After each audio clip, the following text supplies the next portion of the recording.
Elders and citizens, silence, if you please.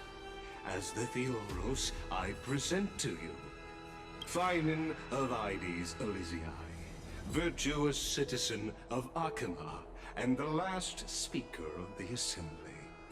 Much obliged, Lord Lycus. I remember him. He's the penniless lad working for Aglaya. Where's Lady Goldweaver? Why is she sending this guy to give the last speech? Is this really the end of the Flame Chase journey? Can this dude really face down kindness? I actually don't necessarily find things remaining the way they are. By Kefali above, dear citizens of Okhema, as you look upon me, so too do I see you. I see your fear and misgivings, your apprehension about the discord between the Chrysos heirs and the Council of Elders, and your uneasiness about the future of the Holy City.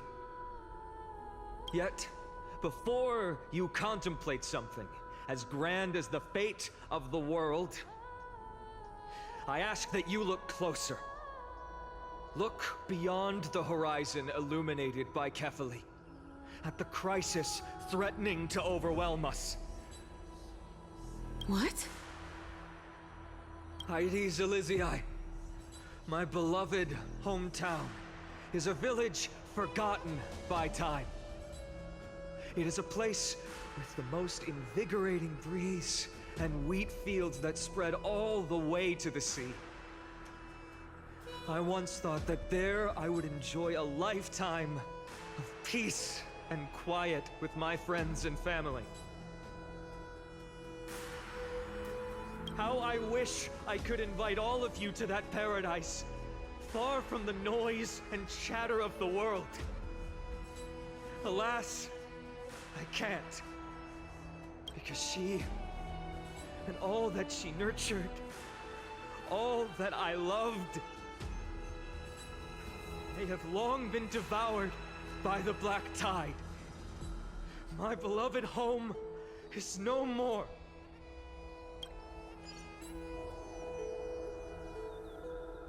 I will never forget the day the black tide struck. My father, Hieronymus, fought with a broken sword to his last breath to protect his child. My mother, Aldada, she was ripped apart by monsters. Also, I might live to stand before you here and now.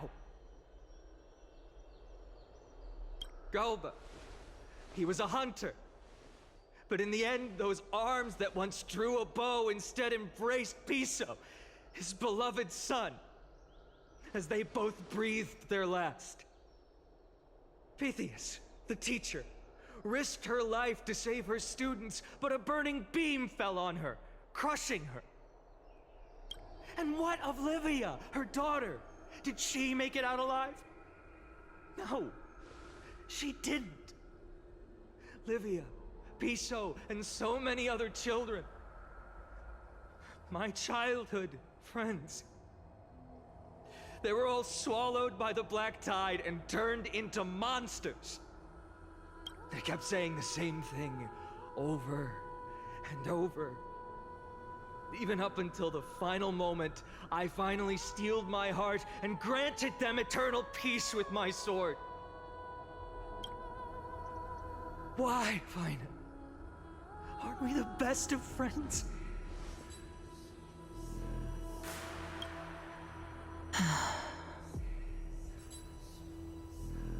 That is the black tide. A looming threat that can bring Okhema to its knees any time. Kindness may have promised that with the 3 Titans of Calamity gone, Okhema will return to an era Chrysia once more, but much as it pains me, I must disappoint you.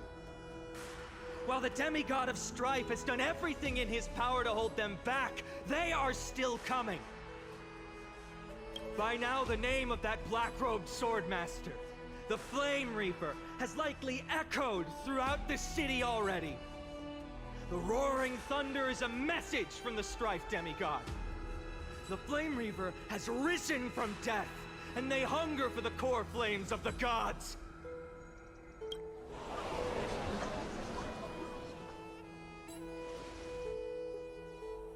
Lies! If such a powerful enemy is indeed approaching, why is Okhema still a picture of peace? Exactly! The city of Okhema shows no signs of pandemonium or chaos. And why is that? I beg you, spare a moment to think about this. Are we able to stand here and hold this assembly in peace today because the danger has passed? No! This peace we enjoy is no gift of fate. We are able to stand here today only because the Chrysos heirs have stepped up and shielded Okhema from calamity. With her golden threads, Aglaya has preserved and continues to preserve these idyllic days that all of you hold dear.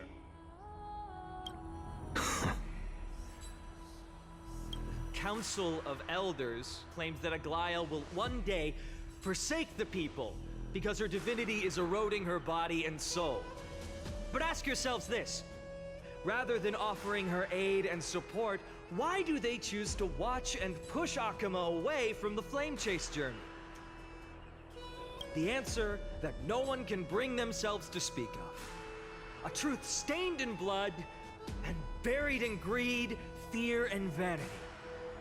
Allow me to lay it bare before you.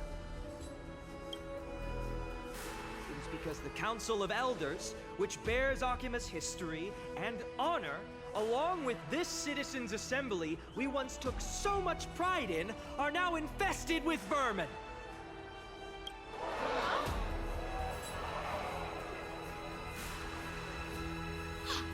You insolent whelp! How dare you! It is true that Aglaya has reached her limit. Why? Because she has been working tirelessly to weave the defenses of our holy city against the encroaching evil. All while these vermin are making up baseless accusations about her and scheming in the shadows. Not once has she ever failed Okhema. Yet these vermin attempt to tear her apart, tarnishing her name with unfounded allegations. She may have been blessed by divinity, but hasn't her heart always stayed true to humanity? They attempt to mislead you and reduce this assembly to a crude standoff between gods and humans, but citizens of Okhema. Once more, I implore you to open your eyes and look at those around you. Examine them closely. Beneath all that finery, do you see the good heart of a human or the poisonous glands of a pest? Make your judgment, then turn your gaze to the demigods whom so many of you regard as cold and merciless. Do you not see the light of humanity in them? And those who wear the mask of humanity yet utter only hurtful, slanderous words. Can you not see that their souls have been corrupted by power?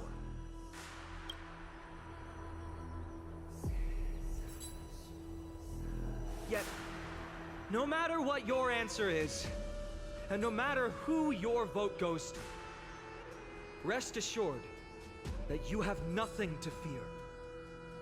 For Aglaya, Trivios, and I will remain your faithful guardians and pledge our lives to upholding your decision. And this vow will stay true until the end of our days, where it will be passed on to future flame chasers. A steadfast and unwavering promise that shall endure through the ages. The Chrysos heirs have only our best interests in mind. I still don't understand. We never believe our peace are always have to end. So,